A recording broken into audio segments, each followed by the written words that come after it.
sometimes require human vessels to determine what he does in the place. If God shows up in a place, it is because men invited him. And if Satan shows up in a place, men also invited Satan. Now, in this passage of the scripture, they had lived a life of disobedience to God, and God had permitted their adversaries against them. Now, guess what? God stirred up Esau, the descendants of Esau, the Edomites, against the descendants of Jacob.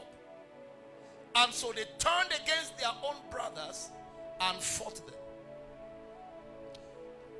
But after a while, the Lord decided, in remembering his covenant with Abraham, Isaac, and Jacob, to return to Mount Zion and to bless his people, to honor his people in honor of the covenant he has with Father Abraham, Isaac, and Jacob. Now, in returning to Israel or Mount Zion, God turned against the people he mobilized to attack his people. I don't know if you're getting the story. That sometimes some people can be used to chastise you when you walk away from God. And even when they are used to chastise you, when God is done with the period of the chastisement, he will turn against the same people. Somebody's not hearing what I'm saying this morning. God is about to punish those he used to punish you, so as to comfort you. This is going to be a season of comfort for Zion. It's going to be your season of visitation.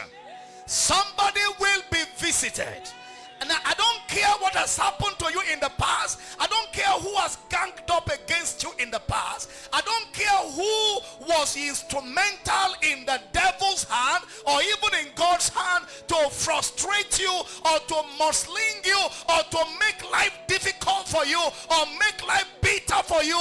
What is good news this morning is that God is returning to encourage you. God is returning to visit you.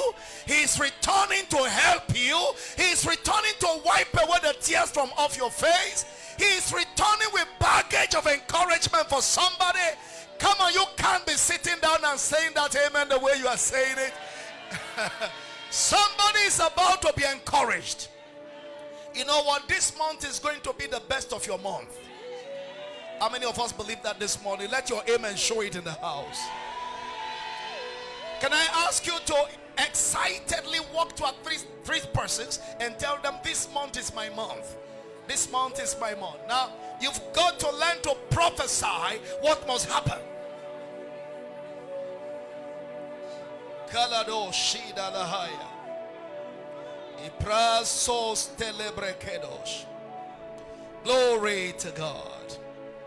You may be seated.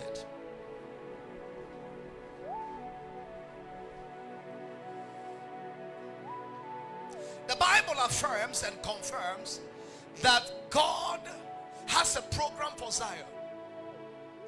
And because of that program, he will not forsake Zion. Somebody's not hearing English in the morning. Because of God's eternal plan and program for Zion, which supersedes, which is superior to the transient challenges you've been going through. It doesn't matter what you have gone through in the past. It is transient. It is not eternal. There is nothing on earth that is permitted to last forever. On earth, no condition is permitted to last forever. Change is the only thing permanent with the earth. So if you woke up this morning from the wrong side of the bed, it's just a fact of the moment. It's not going to last forever. Maybe you trek to church this morning and it doesn't matter the miles you covered to be here. That's the fact of the moment. Right inside you is a car manufacturing industry. Maybe you slept last night without food in your stomach. That's the fact of yesterday's moment. Truth is that today he will supply your needs according to his riches in glory by Christ Jesus. I'm young and I'm getting younger. I'm not getting older. because I don't want to develop wrinkles on my face. I've never seen the righteous forsaken, nor his seed begging bread. Good news is that your future is colorful. Come on, I said your future is colorful. Your future is beautiful. Somebody have asked, why will God come to me? God will come to you because he has always been coming to you. You may not be aware that God has been visiting you. That's immaterial. The important thing is that he will come to you because he has a plan for your life. Before I formed thee in the belly, I knew thee. Before thou camest forth out of the womb, I sanctified thee, and I ordained thee a prophet unto the nation. Beloved, your destiny was concluded before you were born. You may be confused. God is not confused. You are the only one who doesn't know what to do. God always knows what to do. God is not stranded about your life. The other day, I was a bit worried over the ongoing project because of the stop and what have you. And while I stood there looking at the pit, at the foundation, the Lord spoke to me in these few words. I own you and I know you. I planned your life before you were born. You are on track. And he stopped. I own you and I know you. I planned your life before you were born. You are on track. That was enough to take away all my worries and anxieties. And if you're here this morning, like Jesus said, what I say to one, I say to all. I own you, saith the Lord, and I know you, because I planned your life before you were born. In other words, there is nothing that is happening to you now that is a surprise to God. God is not shocked. He's not frightened. He's not threatened. He knows what to do at the right time.